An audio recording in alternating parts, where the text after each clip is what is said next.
In a galaxy filled with mighty empires and loud voices, Earth was often overlooked. The Galactic Union had thousands of member worlds, some ancient, some brilliant, and some terrifying. They had fleets the size of moons, weapons that could bend, light and histories carved into the bones of stars. Earth was none of those things. To the rest of the galaxy, Earth was soft, polite, and harmless. A latecomer to the stars, a planet of storytellers and songwriters. Their ships were small, their presence gentle. Humans showed up to meetings with warm smiles and open hands, offering ideas about cooperation, kindness, and shared futures. Other species nodded along, some amused, others simply ignoring them. Earth wasn't a threat. Earth was ... quaint. Ambassador Thalos of the Zethari once joked, Earth is the galaxy's house, pet charming, harmless, and better seen than heard. What? The room had laughed.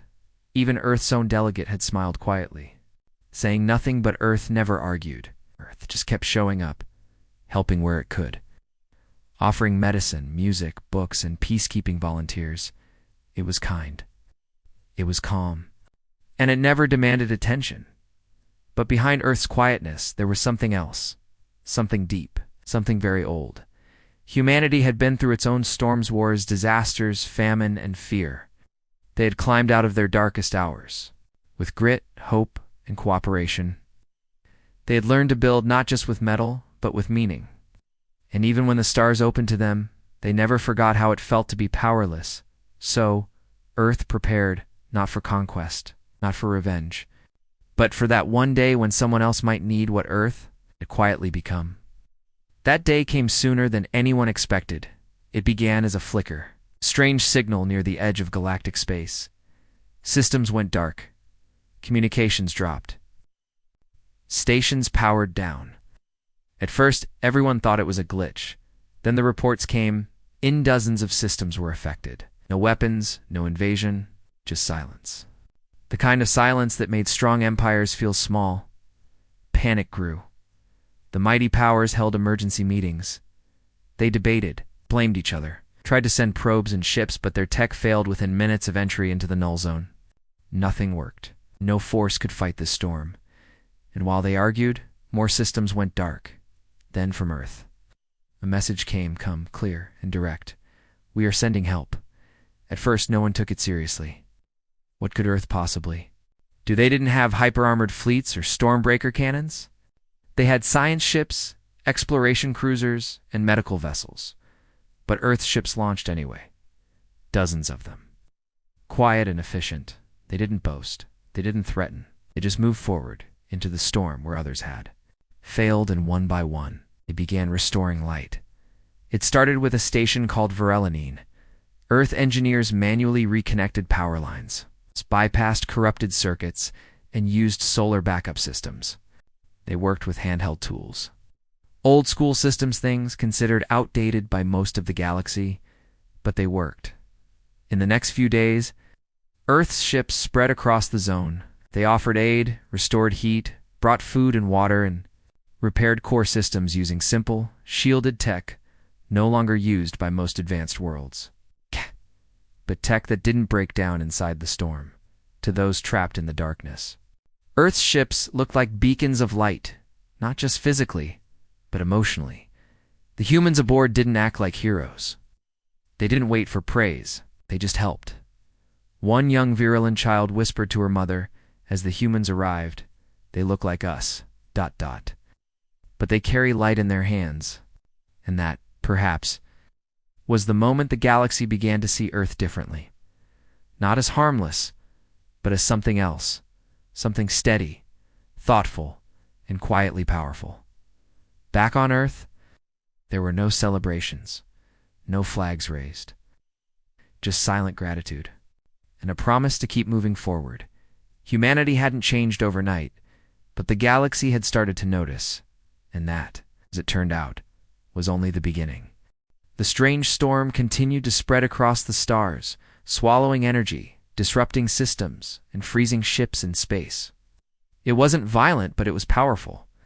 Communication signals vanished. Navigation systems failed. Power cores went. Cold without warning, panic grew across the galaxy. The proud and powerful empires didn't know what to do. Their advanced machines, built to rule, were useless inside the storm. Councils held emergency meetings. Leaders shouted and pointed fingers. Everyone wanted answers, but no one had a plan. In the middle of this fear, Earth did not panic. Earth acted. Within hours of receiving the first signal, Earth launched its special fleet quietly without showing off. The ships weren't large, but they were beautifully designed, clean, compact, and reliable. Each one used carefully shielded systems, old-style solar grids, and radiation-proof wiring. They were built for survival, not for war, Captain Aiden. Cross stood at the bridge of the Aurora Light, the lead ship in the Earth's fleet. He was calm, focused, and full of quiet strength. His team was trained not just in technology, but in patience, kindness, and adaptability. As their ship entered the storm zone, the crew didn't feel fear. They felt ready, the systems held. Nothing failed. Within minutes, they reached a stranded medical station above a small moon in the Veltra system. The station had been silent for days. Inside were hundreds of patients, doctors, and frightened. Families' life support was failing. Lights were dim. When the Earth ship connected and restored power manually, the response was overwhelming. Tears, cheers, silence, gratitude. No weapons were used. No threats were made. Just steady hands and warm voices. The humans didn't ask for thanks. They simply began fixing things, one wire, one water pipe, one heating coil at a time. Other Earth ships followed the same path. In another system, Earth's engineers built a new power grid using solar reflectors and hand-carried energy cells. In a stranded ship full of scientists, Earth's technicians played calming music through basic speakers, while fixing core navigation with duct tape and handwritten calculations. These small things, done with heart, began to change everything, Admiral. Theras of the Kravik Empire watched from afar. She was used to commanding fleets that shadowed moons. Her people had long dismissed Earth as a child among adults. But now, she saw something else, something powerful in a way she had never understood before. How are they succeeding? She whispered to her second-in-command. Why aren't their ships failing like ours? The answer was simple. Earth had prepared for failure. They didn't rely on fancy tech. They built tools that worked in silence and darkness, and they trained their people to bring light with them inside and out. Meanwhile, back on Earth, the news of their fleet's success spread quickly. But instead of celebration, there was quiet determination. Schools paused to send messages of encouragement. Engineers sent ideas and solutions in real time. Artists created images of hope and unity. People didn't want praise. They wanted to help more. In the Galactic Council, some members laughed less when Earth's name came up. Others grew curious. The delegates who once rolled their eyes now leaned forward, listening more closely. And in one peaceful world called Zalora, an elderly historian said to her students, they thought Earth was harmless. But they forgot what real strength looks like. That strength wasn't in weapons. It wasn't in ships. It was in the way Earth never turned away from a cry for help. On the Aurora Light, Captain Aiden sat with a rescued child who had lost her family in the blackout. He handed her a simple, Earth-made Toya, small solar butterfly that flapped its wings when exposed to light. She smiled for the first time in days. That moment mattered more to Aiden than any medal, because Earth didn't come to prove anything. Earth came because it knew what it meant to be in the dark, and what it felt like when no one came. Now, they were becoming the ones who showed up, and the galaxy had started to notice. For days, Veroline's ship floated silently in the shadow of the giant warship. It didn't move. It didn't speak.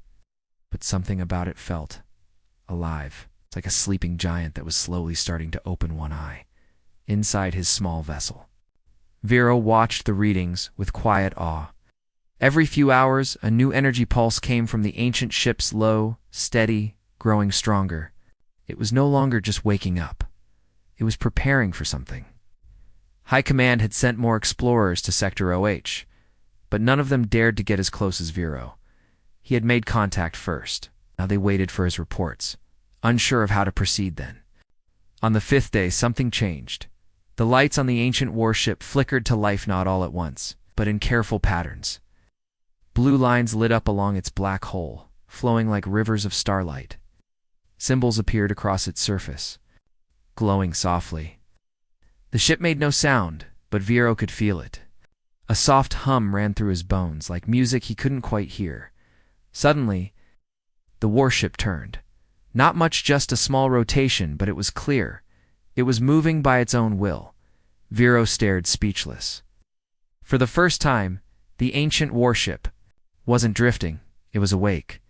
He quickly sent a message to the fleet behind him. The Terran ship has activated.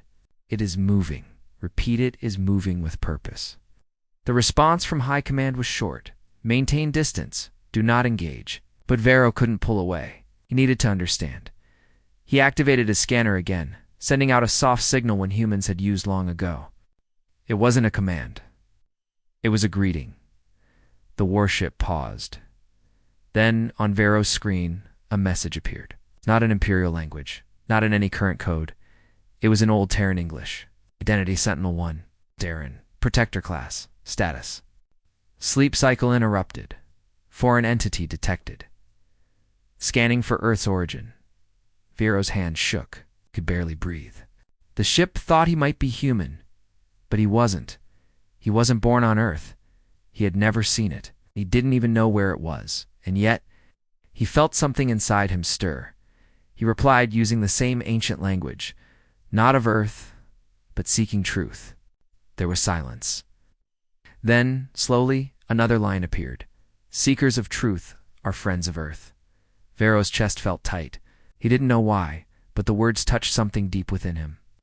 Maybe it was the way they sounded. Was the kindness in the message. 1,000-year-old machine. Still offering friendship. More signals lit up across the sector. Other ancient ships were responding. From moons, gas clouds, asteroid belts, they came online, one by one. Silent giants waking from their long slumber. Vero tracked them. 10, 20, 40 ships. Each one bigger than the last. Each one carrying the same markings. Property of the Terran Defense Corps, for peace, for memory, for the future. A historian from the Empire, Dr. Selen Rowe, received Vero's data and began decoding it. She was older, quiet, and often ignored by the military leaders. But when she saw the words Terran Defense Corps, her eyes widened. She rushed to the archive tower and opened an old, sealed file. Inside was a dusty record from centuries ago, a warning written by a dying ambassador. The Terrans did not build ships to conquer. They built them to remember. If they rise again, it means we have forgotten what truly matters. Back at Sector OH, the Sentinel-1 slowly opened a bay door. Inside was not a weapon, not a drone, but a garden-and artificial biome full of green trees, clean air, and earth flowers long thought extinct. A place made to protect life, a symbol of peace. Vero watched in wonder. The Terrans had built these warships not only to defend, but to preserve what was beautiful. He whispered, they were not just warriors. They were caretakers of memory. And now, those memories had returned. The Sentinel-1 hovered silently in space, its blue lights glowing gently like the eyes of something that remembered too much. Around it, more Terran ships awakened, forming quiet shapes in the stars' circles, lines, a spiral. It wasn't random. It was a pattern. Something meaningful. Something ancient. Vero watched from his small command seat. His ship was still dwarfed by the size of these giants, but in his heart, he no longer felt fear. What he felt now was curiosity and something deeper longing.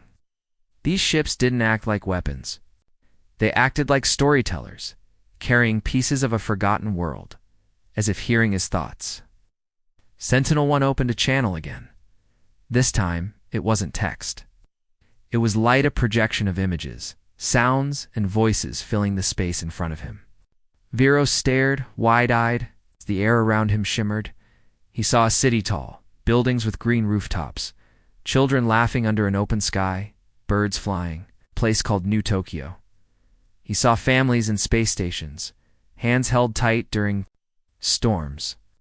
Celebrating the birth of a baby as stars glowed outside the window, he saw a young man playing music on a floating platform, his guitar sending soft notes into the void. Then came the faces. Human faces. Brown, pale, dark, golden, scarred. Smiling, old, young, each with a story. Each with a purpose, and each one was watching. Vero could barely breathe. It wasn't a simple memory. What? It was a message, a whisper from a time when humans didn't just build ships. They built hope. His comes beeped. It was Director Ansha, her. Voice tight and serious. Explorer Lean. The ships are broadcasting across the galaxy. Other sectors are reporting identical messages. The Empire is starting to panic. Vero answered calmly. They're not attacking. They're remembering. But Ansha wasn't convinced. We don't know what they'll do next. High Command is calling for backup. Full fleet. Vero felt cold. That would be a mistake. She didn't reply. The memory projection ended. Silence returned. Vero closed his eyes and whispered, "Thank you." Then, slowly, the Sentinel-1 responded with one final image. A star map. Hundreds of dots appeared, each one blinking gently. These were not targets. They were beacon points, where other Terran ships might be sleeping. It's not just 10 or 20, but possibly hundreds, and they were all waking up, down on a nearby science vessel. Historian Dr. Selin Rowe continued decoding the Terran files. She sat in a quiet corner, surrounded by old documents and digital tools. Her hands moved slowly, carefully. She matched symbols to meanings. Then she found something incredible, the last directive. It was a file locked with emotional code, one that could only be opened with calm, kindness, and patience. When she finally unlocked it, her screen filled with one simple line, "We do not return for war. We return if the stars forget how to care." Selin read it again and again. Tears filled her eyes. She stood and sent the message to every Imperial channel. She hoped they would listen, but in the Empire's capital, powerful voices argued. Many feared the Terran fleet. They only saw size, power, mystery. They did not see the memories. They did not hear the music. Back in Sector OH. Vero sat in silence. He opened his ship's log and recorded a message of his own. "This is Vero Lean. I am now the witness of something larger than history. The Terran fleet is not just a relic. A reflection. A mirror held up to the galaxy. It shows us what we used to be, and what we might become again." Then he played back the music he had recorded earlier from the Sentinel's memory. A soft piano. Now rising slowly with the sound of wind and waves. It was Earth music, gentle, warm, and full of dreams. Around him, more warships came online, joining. The silent formation. The stars once cold and empty, now felt full of stories, sorrow, and hope. Vero smiled. "The galaxy forgot Earth," he whispered, "but Earth never forgot the galaxy." In the quiet of deep space, the Terran warships spread across the stars like ancient shadows returning home. They didn't speak. They didn't fire. They didn't make demands. They simply watched. Each ship moved toward a different part of the galaxy. Some flew near rich Imperial colonies. Others drifted close to independent planets. A few went deep into wild sectors where law was weak and fear ruled. But everywhere they went, they did the same thing. They scanned, listened, and recorded it. It was not a battle. It was a test. Inside the Terran warships, old systems activated. Hidden deep within the core of each ship was something called the Judgment Protocol. It wasn't about punishment or reward. It was about understanding. Each world was observed carefully. The ships studied how people lived, how leaders treated the weak, how justice was served. They watched hospitals and prisons. They watched children learning and elders dying. They watched in silence, never seen. Never feared, just present. On a green farming planet named Delera, a ship hovered in orbit. It sent no signal. But during the night, its sensors picked up something special. A young farmer gave away his last food to a sick stranger, No one watched him. He did it simply because it was right. The ship recorded the act. Glowing faintly in response, on another planet a ruler punished peaceful protesters. That night, the Terran vessel above it darkened. It made no move, no sound. But all data streams from that planet to the Empire were quietly copied and sent to the Terran fleet's central memory core, Vero, still aboard his small ship near Secta. Oh, followed every report coming in. The more he read, the more his heart changed. These ships, he said aloud, they're not preparing for war. They're checking the galaxy's soul. Alara, the young linguist and translator from the Starflame, sat beside him. She had been decoding emotional signals from the Terran systems for days. They're not judging people by power, she said gently. They're looking for signs of kindness, of balance, of mercy. Vero looked at her with quiet respect. How did we forget that? Lara smiled sadly. Maybe we got busy. Maybe we stopped listening. A new message appeared on their screen, short and soft. Compassion detected. Self-interest. Hi, pattern, incomplete. Vero leaned back in his seat. They're not angry. They're disappointed. In the Empire's capital, panic grew.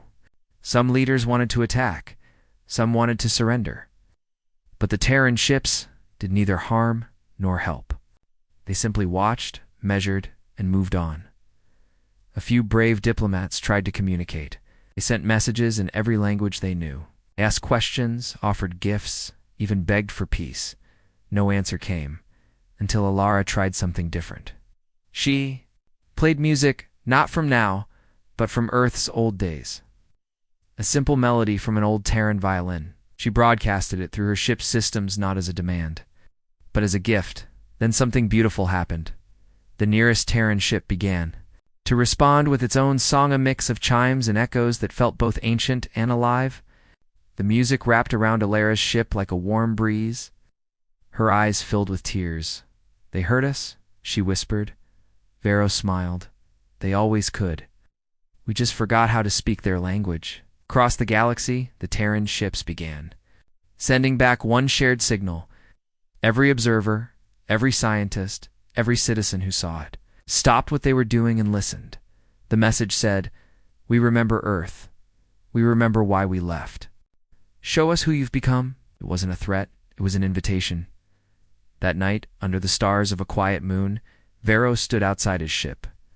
He looked up at the glowing hull of the Terran ship above and whispered, "We're trying. We made mistakes, but maybe we still deserve to be remembered." The ship did not speak, but its light softened, like the sky before dawn. In the quiet of deep space, the Terran warships spread across the stars like ancient shadows returning home. They didn't speak. They didn't fire. They didn't make demands. They simply watched. Each ship moved toward a different part of the galaxy. Some flew near rich imperial colonies. Others drifted close to independent planets. A few went deep into wild sectors where law was weak and fear ruled.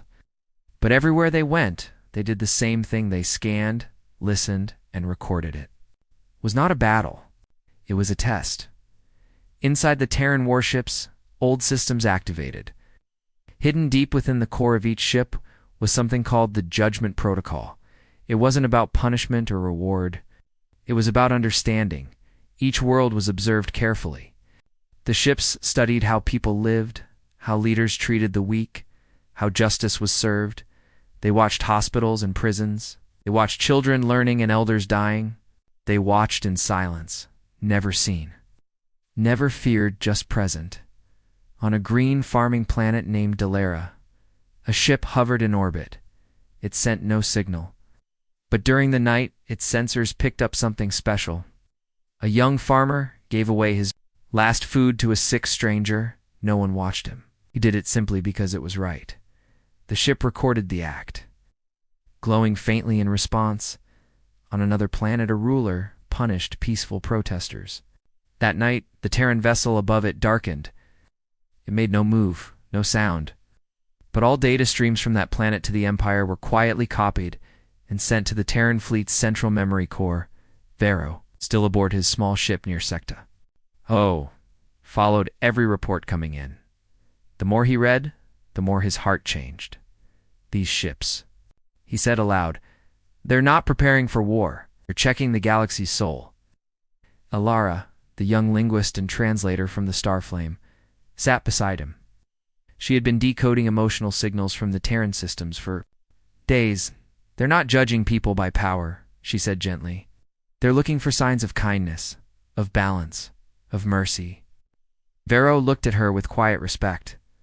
How did we forget that? Lara smiled sadly. Maybe we got busy. Maybe we stopped listening. A new message appeared on their screen, short and soft. Compassion detected. Self-interest. Hi. Pattern. Incomplete. Vero leaned back in his seat. They're not angry. They're disappointed. In the Empire's capital, panic grew. Some leaders wanted to attack. Some wanted to surrender. But the Terran ships did neither harm nor help.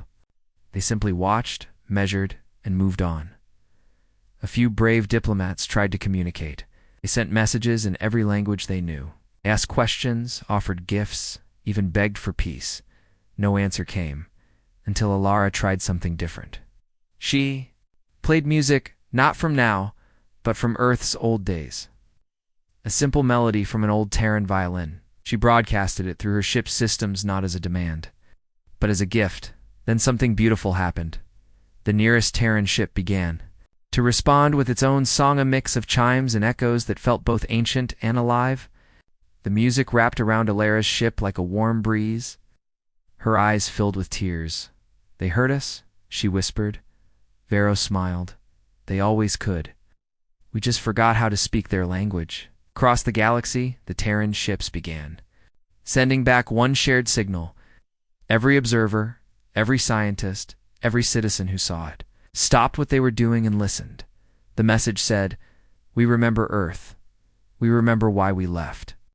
Show us who you've become." It wasn't a threat. It was an invitation.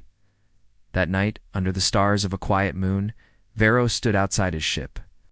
He looked up at the glowing hull of the Terran ship above and whispered, "We're trying. We made mistakes, but maybe we still deserve to be remembered." The ship did not speak, but its light softened, like the sky before dawn. A soft silence had spread across the galaxy. The Terran fleet now floated in more than 20 systems. They did not move quickly. They did not speak often. But everyone could feel them, like an ancient presence watching, listening, waiting. Judgment protocol was almost complete. Worlds had been scanned. Cultures had been observed. But the final step was near. The fleet was preparing to decide what role it would play in this new galaxy. Would it rise as protector once again?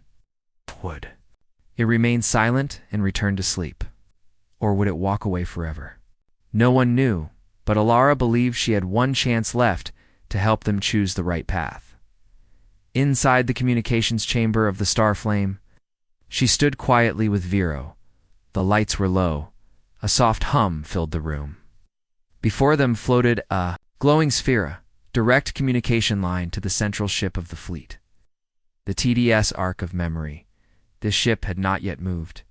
It remained at the center of the network, holding the final voice of Earth's commanders. It had not spoken to anyone until now. Vero stepped back and let Alara step forward. She wasn't a leader. She wasn't military. She was just a linguister. Translator of forgotten feelings and words, but maybe that's what the Terran fleet needed most. Alara took a deep breath. This is Alara Minsai. I am not of Earth, but I carry its stories. I carry its music. I carry its hope. The sphere pulsed. Softly she continued, her voice calm and warm. You watched us. You saw what we've become. We know we are not perfect. The Empire has ruled with cold hands. People suffer. Still people care. They help. They forgive. They dream. She paused, eyes shining. I believe Earth would not have expected perfection. I believe it wanted us to grow, to learn, to love. Suddenly the sphere glowed brighter. The room filled with a soft hum like a melody just beginning. Vero stepped beside her and added quietly, We've forgotten. A lot. But we're still trying. We ask only this: don't walk away. Teach us. Remind us. Stand with us again. For a moment, nothing happened. Then from every Terran ship across the galaxy, a single pulse was sent. It wasn't a weapon. It was light golden, soft and full of warmth. It spread through the stars like sunrise after a long night. The arc of memory responded with a simple message: input accepted, heart measured, judgment shared. Suddenly, across 1,000 skies, the Terran ships began projecting images, not just of Earth, but of moments from their recent observations. A child offering food to a stranger, a doctor treating a wounded alien without asking for pay, a teacher using an old Terran poem to inspire peace in a divided city, a family saving animals during a firestorm. These were not acts of war, they were acts of humanity. The final message came not through text, but music, ancient Earth music mixed with new harmonies from every culture the Terrans had ever helped. It filled the stars, heard not only by ears, but by hearts. And then the decision was made. Terran directive restored. Earth's spirit lives. Guardianship accepted. Tears ran down Alara's face. Euro placed a hand on her shoulder, speechless. They had done it, not with weapons, not with fear, but with truth, kindness, and remembrance. That night, a message was sent to every star system. We are the Terran fleet. We do not rule. We do not conquer. We protect. We remember. And we walk beside those who still hope. In homes, in cities, in far-off space stations, people listened. And for the first time in many years, they felt something deep inside. Not fear, not control, but peace. The galaxy did not change overnight, but it had been given a choice. And now it was time to choose the path forward, with the Terran Guardians watching, guiding, and walking beside them.